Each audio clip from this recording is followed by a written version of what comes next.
ಈ ದಿನ ನಾವು ಕಾಶಿ ಕ್ಷೇತ್ರದಲ್ಲಿ ಸನ್ನಿಹಿತರಾಗಿದ್ವಿ. ವಾರಣಾಸಿಯ ಕ್ಷೇತ್ರದಲ್ಲಿ ನಾವೆಲ್ಲರೂ ಬಂದಿದ್ದೀವಿ. ಮಹಾಸಂಗಮ ಕಾರ್ಯಕ್ರಮ, 6ನೇ ಮಹಾಸಂಗಮ ಕಾರ್ಯಕ್ರಮದಲ್ಲಿ ನಾವು ಸನ್ನಿಹಿತರಾಗಿದ್ದೀವಿ, ಎಲ್ಲರೂ ಬಂದಿದ್ದೀವಿ.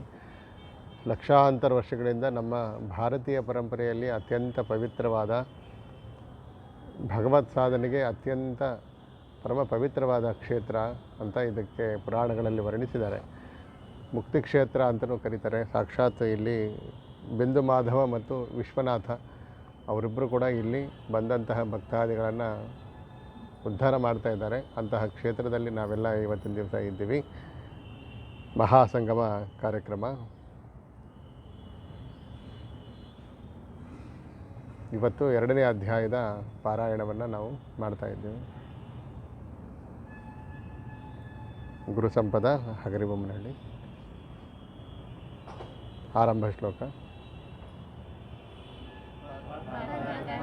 ವಿಶಾಲಾಕ್ಷ ಜಯಲೋಕೇಶ್ವರೇಶ್ವರ ಭೂತ ಭವ್ಯ ಭವನ್ನಾಥ ಜಯ ಸೌಮ್ಯಾತ್ಮಜಾತ್ಮಜ ಪದ್ಮಗರ್ಭ ವಿಶಾಲಾಕ್ಷ ಜಯಲೋಕೇಶ್ವರೇಶ್ವರ ಭೂತ ಭವ್ಯ ಭವನ್ನಾಥ ಜಯ ಸೌಮ್ಯಾತ್ಮಜಾತ್ಮಜ.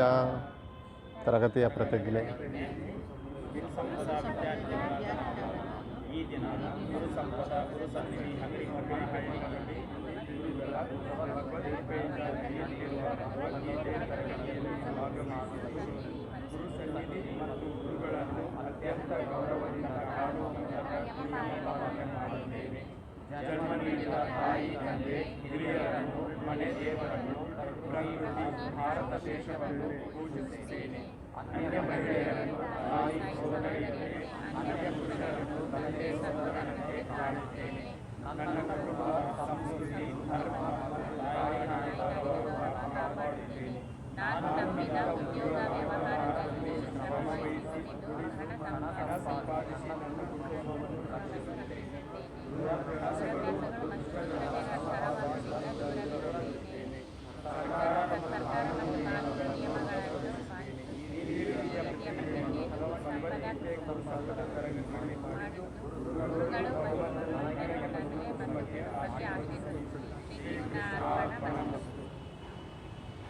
पूर्वापीठिका. श्रीमद्भगवद्गीता श्रीकृष्णाय नमः.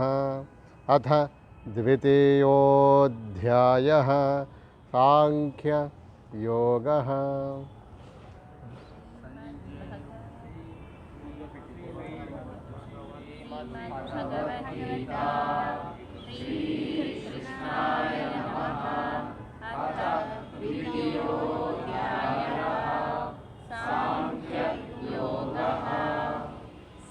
संजय उवाच तन्तथा कृपयाविष्टम् अश्रुपूर्णाकुलेक्षणं विषीदन्तमिदं वाक्यम् उवाच मधुसूदनः.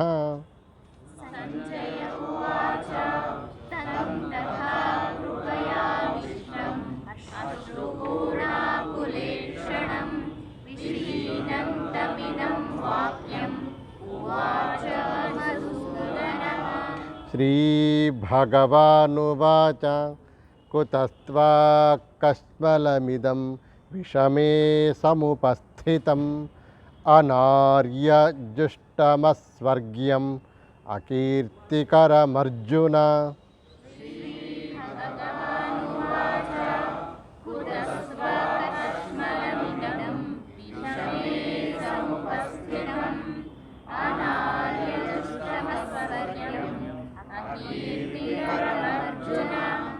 क्लैब्यमस्मगमः पार्थ नैतत्त्वय्युपपद्यते क्षुद्रं हृदय दौर्बल्यं त्यक्त्वोत्तिष्ठ परन्तप.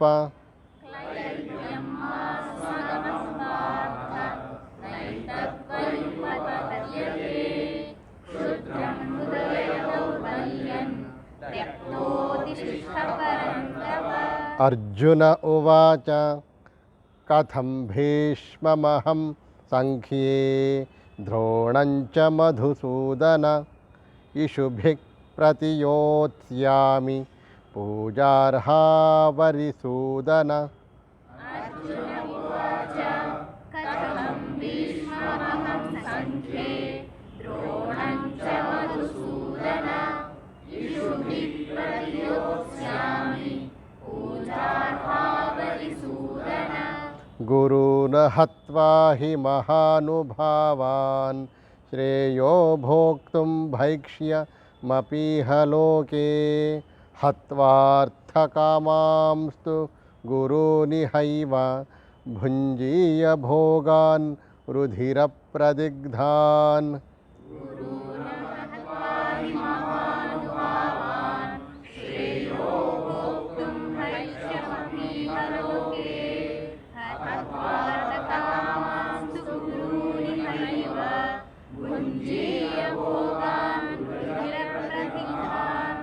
न चैतद्विद्मः कतरन्नो गरीयो यद्वा जयेम यदि वा नो जयेयुः यानेव हत्वा न जिजीविषामः ते वस्थिता प्रमुखे धार्तराष्ट्राः।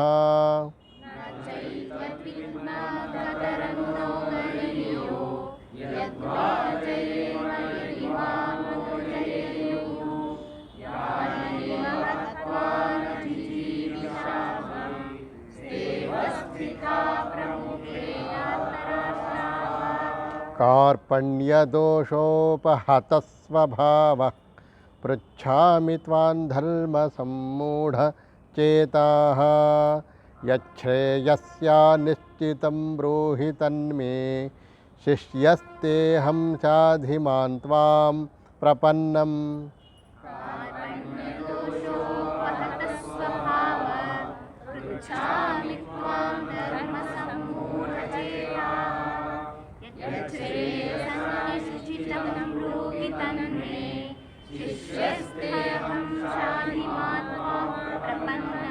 न हि प्रपश्यामि ममापनुद्यात् यच्छोकमुच्छोषणमिन्द्रियाणाम् अवाप्य भूमावसपत्नमृद्धं राज्यं सुराणामपि चाधिपत्यम्।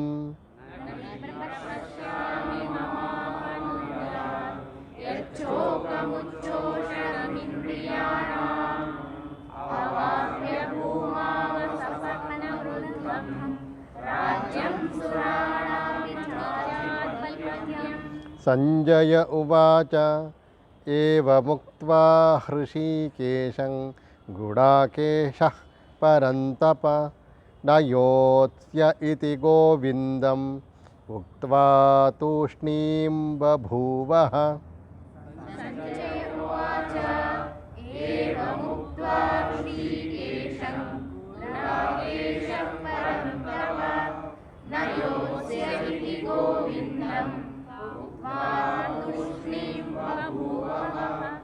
तमुवाच हृषीकेशः प्रहसन्निव भारत सेनयोरुभयोर्मध्ये विषीदन्तमिदं वचः।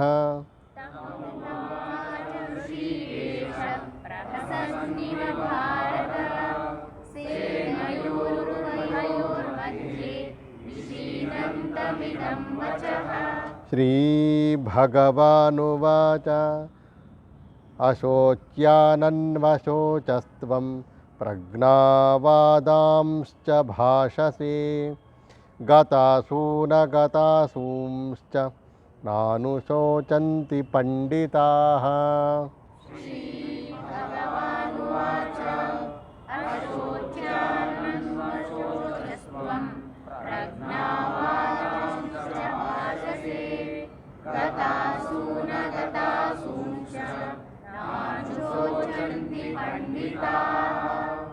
न त्वेवाहं जातु नासन् न त्वं नेमे जनाधिपाः न चैव न भविष्यामः सर्वे वयमतः परम्।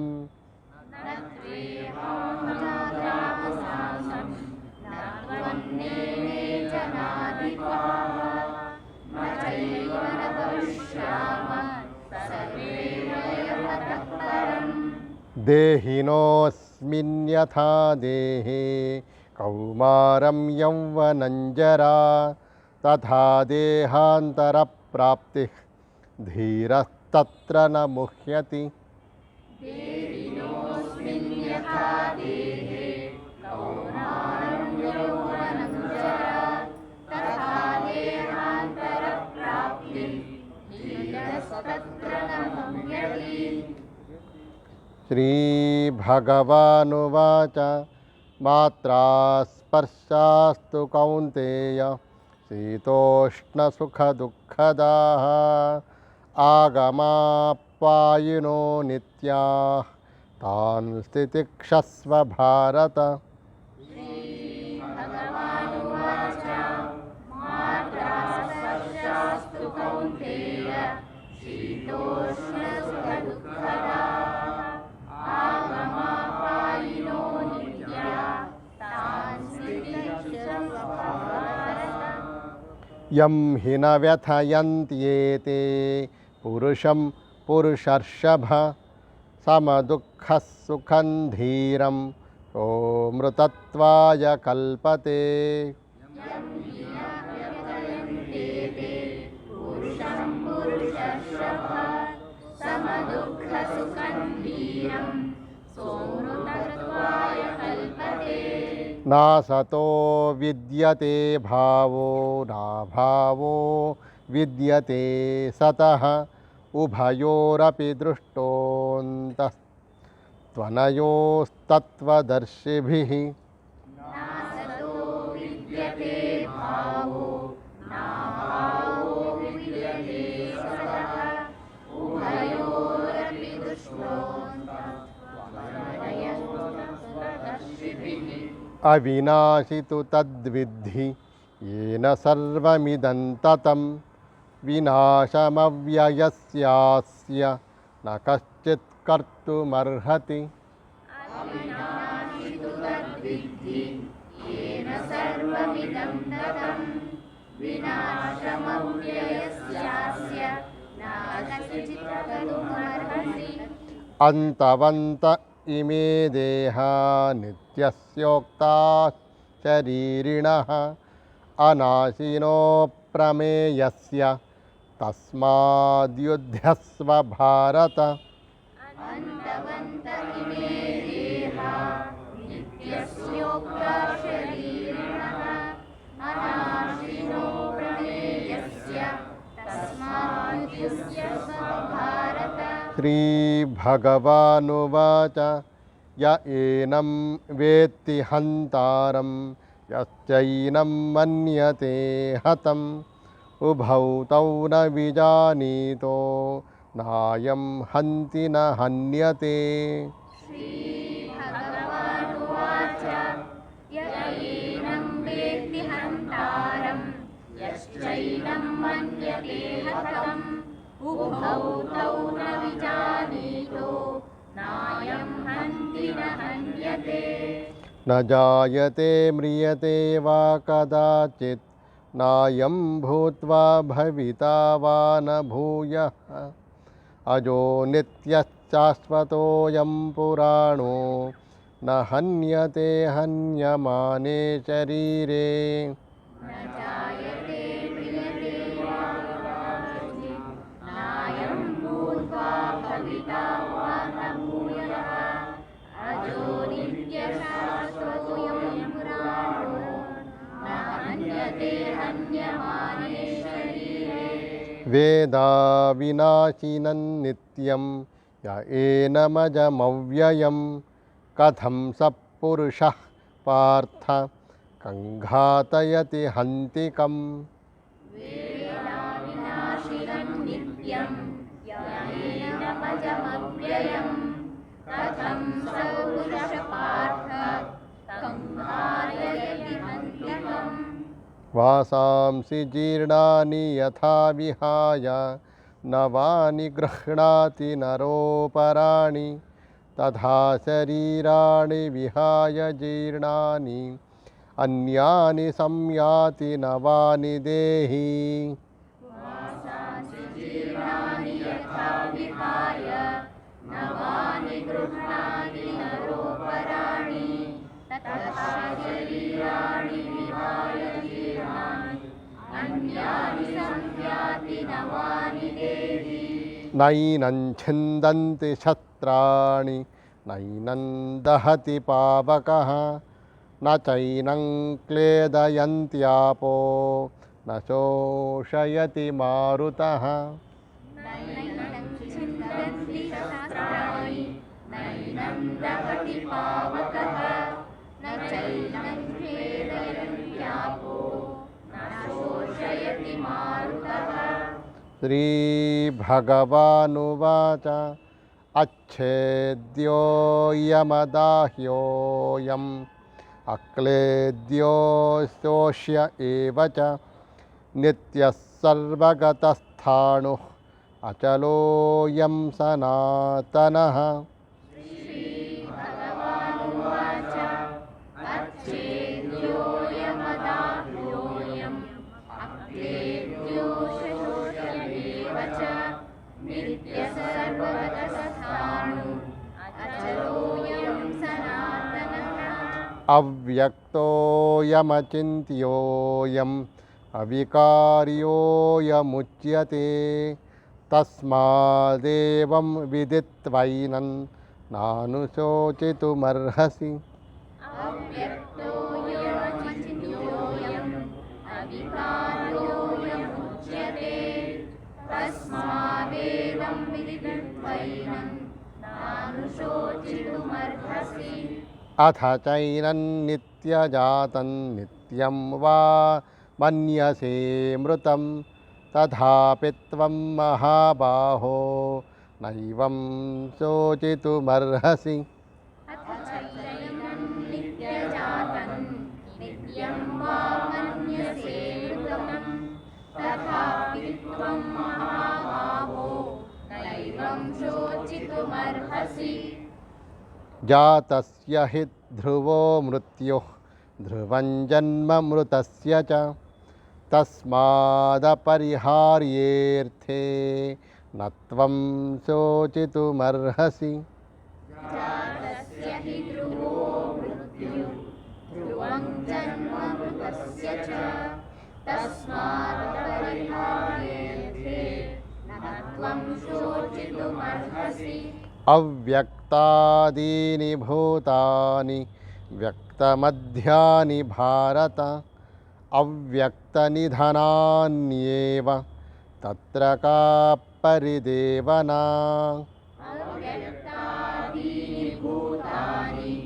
व्यक्तमध्यानि भारत अव्यक्तनिधनान्येव तत्र का परिदेवना श्रीभगवानुवाच आश्चर्यवत् पश्यति कश्चिदेनम् आश्चर्यवद्वदति तथैव चान्यः आश्चर्यवच्चैनमन्यः शृणोति श्रुत्वाप्येनं वेद न चैव कश्चित्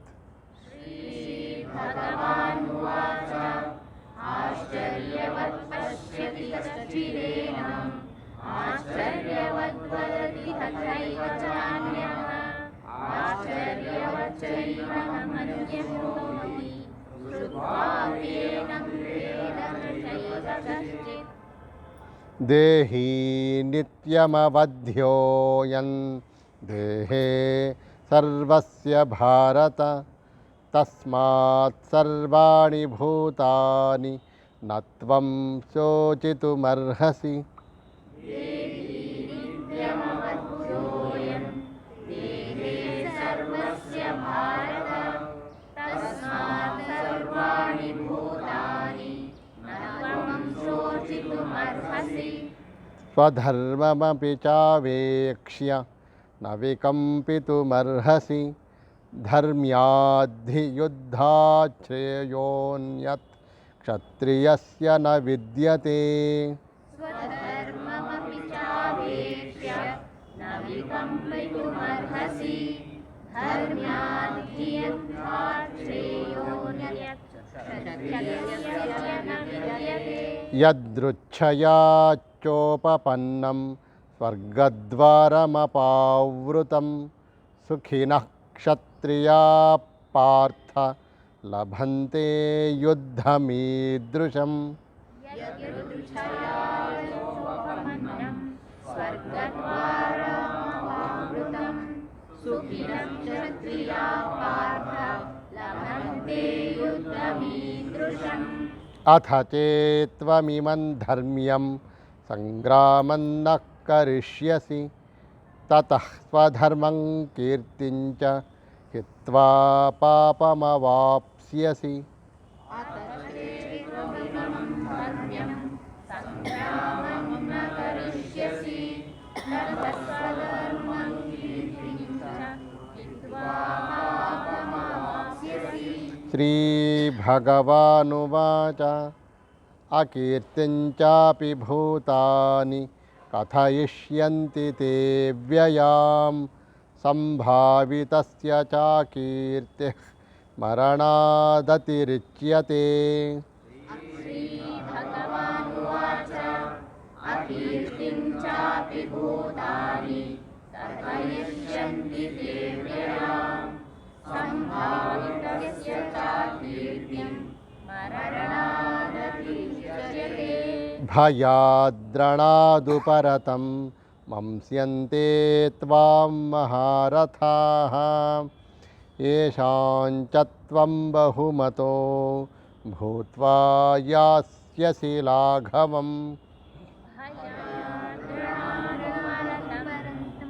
मन्स्यन्ते त्वां महारथाः येषां च त्वं बहुमतो भूत्वा यास्यसि लाघवम्। अवाच्यवादांश्च बहून् वदिष्यन्ति तवाहिताः निन्दन्तस्तव सामर्थ्यं ततो दुःखतरन्नु किम्। अवाच्यवादांश्च बहून् वदिष्यन्ति तवाहिताः निन्दन्तस्तव सामर्थ्यं ततो दुःखतरन्नु किम्। हतो वा प्राप्स्यसि स्वर्गं जित्वा वा भोक्ष्यसे महीं तस्मादुत्तिष्ठ कौन्तेय युद्धाय कृतनिश्चयः। हतो प्राप्स्यसि स्वर्गं जित्वा वा भोक्ष्यसे महीं तस्मादुत्तिष्ठ कौन्तेय युद्धाय कृतनिश्चयः। सुखदुःखे समे कृत्वा लाभालाभौ जयाजयौ ततो युद्धाय युज्यस्व नैवं पापमवाप्स्यसि। सुखदुःखे समे कृत्वा लाभालाभौ जयाजयौ ततो युद्धाय युज्यस्व नैवं पापमवाप्स्यसि। श्रीभगवानुवाच एषा ते भिहिता साङ्ख्ये बुद्धिर्योगे त्विमां शृणु बुद्ध्या युक्तो यया पार्थ कर्मबन्धं प्रहास्यसि। श्रीभगवानुवाच येषा ते विहिता साङ्ख्ये बुद्धिर्योगे त्विमां शृणु बुद्ध्या युक्तो यया पार्थ कर्मबन्धं प्रहास्यसि। नेहाभिक्रमनाशोऽस्ति प्रत्यवायो न विद्यते स्वल्पमप्यस्य धर्मस्य त्रायते महतो भयात्। नेहाभिक्रमनाशोऽस्ति प्रत्यवायो न विद्यते स्वल्पमप्यस्य धर्मस्य त्रायते महतो भयात्। व्यवसायात्मिका बुद्धि एकेह कुरु नन्दन बहुशाखा ह्यनन्ताश्च बुद्धयो व्यवसायिनाम्। व्यवसायात्मिका बुद्धिः एकेह कुरु नन्दन बहुशाखा ह्यनन्ताश्च बुद्धयो व्यवसायिनाम्। यामिमां पुष्पितां वाचं प्रवदन्त्य विपश्चितः वेदवादरताः पार्थ नान्यदस्तीति वादिनः यामिमां पुष्पितां वाचं प्रवदन्त्य विपश्चितः वेदवादरताः पार्थ नान्यदस्तीति वादिनः कामात्मानः स्वर्गपरा जन्मकर्मफलप्रदां क्रियाविशेषबहुलां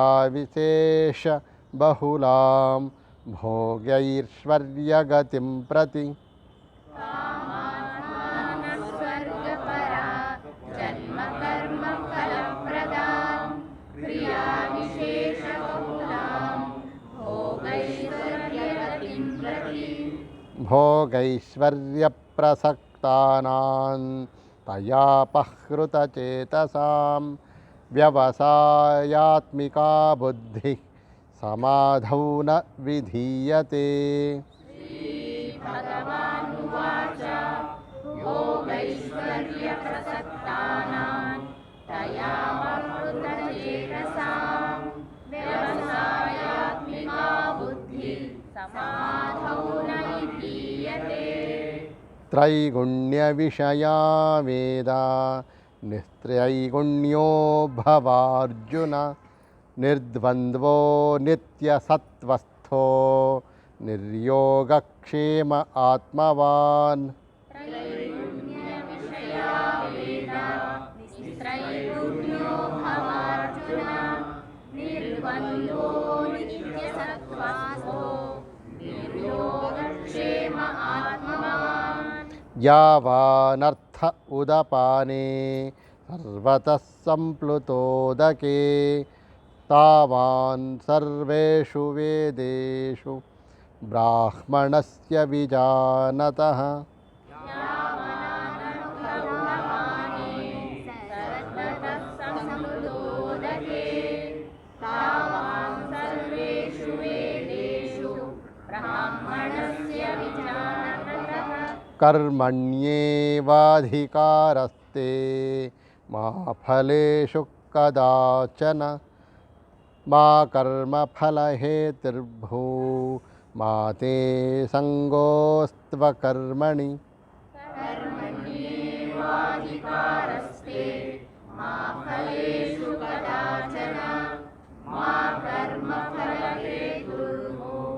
मा ते सङ्गोऽस्त्वकर्मणि योगस्थः कुरु कर्माणि सङ्गं त्यक्त्वा धनञ्जय सिद्ध्यसिद्ध्यो समो भूत्वा समत्वं योग उच्यते योगस्थः कुरु कर्माणि सङ्गं त्यक्त्वा धनञ्जय सिद्ध्यसिद्ध्यो समो भूत्वा समत्वं योग उच्यते श्रीभगवानुवाच दूरेण ह्यवरं कर्म बुद्धियोगाद्धनञ्जय बुद्धौ शरणमन्विच्छ कृपणाः फलहेतवः श्रीभगवानुवाच दूरेण नवरं कर्म बुद्धियोगाद्धनञ्जय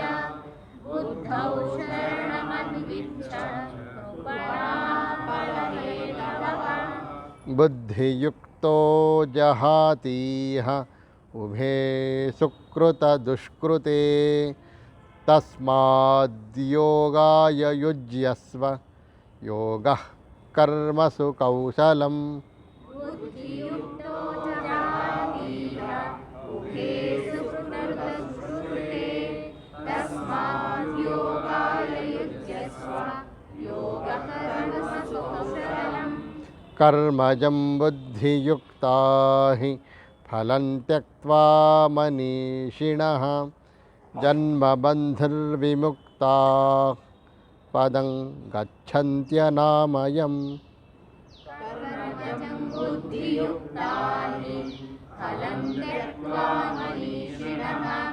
जन्मबन्धविनिर्मुक्ता पदं गच्छन्त्यनामयम् यदा ते मोहकलिलं बुद्धिर्व्यतितरिष्यति तदा गन्तासि निर्वेदं श्रोतव्यस्य श्रुतस्य च। यदा ते मोहकलिलं बुद्धिर्व्यतितरिष्यति तदा गन्तासि निर्वेदं श्रोतव्यस्य श्रुतस्य च। श्रुतिवप्रतिपन्ना ते यदा स्थास्यति निश्चला समाधावचला बुद्धि तदा योगमवाप्स्यसि। श्रुतिप्रतिपन्ना ते यदा स्थास्यति निश्चला समाधावचला बुद्धिः तदा योगमवाप्स्यसि। अर्जुन उवाच स्थितप्रज्ञस्य का भाषा समाधिस्थस्य केशव स्थितधीः किं प्रभाषेत किमासीत व्रजेत किम्। अर्जुन उवाच स्थितप्रज्ञस्य का भाषा समाधिस्थस्य केशव स्थितधीः किं प्रभाषेत किमासीत व्रजेत किम्। श्रीभगवानुवाच प्रजहाति यदा कामान् सर्वान् पार्थमनोगतान् आत्मन्येवात्मना तुष्टः स्थितप्रज्ञस्तदोच्यते। श्रीभगवानुवाच प्रजहाति यदा कामान् सर्वान् पार्थमनोगतान् आत्मन्येवात्मना तुष्टः स्थितप्रज्ञस्तदोच्यते। दुःखेष्वनुद्विग्नमना सुखेषु विगतस्पृहः वीतरागभयक्रोधः स्थितधीर्मुनिरुच्यते। दुःखेष्वनुद्विग्नमनः सुखेषु विगतस्पृहः वीतरागभयक्रोधः स्थितधीर्मुनिरुच्यते। यः सर्वत्रानभिस्नेहः तत्तत्प्राप्य शुभाशुभं नाभिनन्दति न द्वेष्टि तस्य प्रज्ञा प्रतिष्ठिता। यस्य सर्वत्रानभिस्नेहः तत्तत्प्राप्य शुभाशुभं नाभिनन्दति न द्वेष्टि तस्य प्रज्ञा प्रतिष्ठिता। यदा संहरते चायं कूर्मोऽङ्गानीव सर्वशः इन्द्रियाणीन्द्रियार्थेभ्यः तस्य प्रज्ञा प्रतिष्ठिता। यदा संहरते चायं कूर्मोऽङ्गानीव सर्वशः इन्द्रियाणीन्द्रियार्थेभ्यः तस्य प्रज्ञा प्रतिष्ठिता। श्रीभगवानुवाच विषया विनिवर्तन्ते निराहारस्य देहिनः रसवर्ज्यं रसोऽप्यस्य परं दृष्ट्वा निवर्तते। श्रीभगवानुवाच विषया विनिवर्तन्ते निराहारस्य देहिनः रसवर्ज्यं रसोऽप्यस्य परं दृष्ट्वा निवर्तते।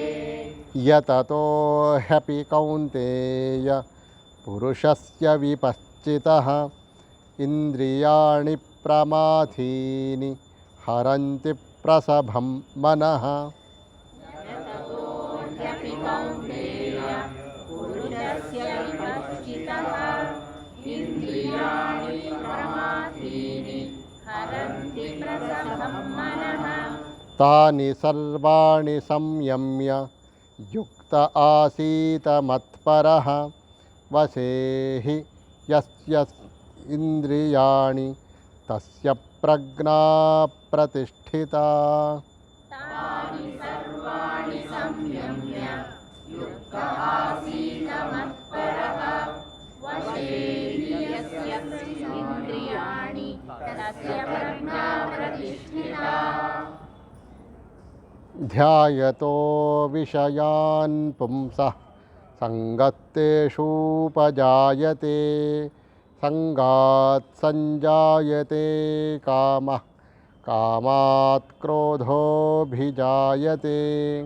ध्यायतो विषयान् पुंसः सङ्गस्तेषुपजायते सङ्गात् सञ्जायते कामः कामात् क्रोधोऽभिजायते क्रोधाद् भवति सम्मोहः सम्मोहात् स्मृतिविभ्रमः स्मृतिभ्रंशात् बुद्धिनाशो बुद्धिनाशात् प्रणश्यति क्रोधात् भवति सम्मोहः सम्मोहात् स्मृतिविभ्रमः स्मृतिभ्रंशात् बुद्धिनाशो बुद्धिनाशात् प्रणश्यति श्रीभगवानुवाच रागद्वेषवियुक्तैस्तु विषयानिन्द्रियैश्चरन् आत्मवश्यैर्विधेयात्मा प्रसादमधिगच्छति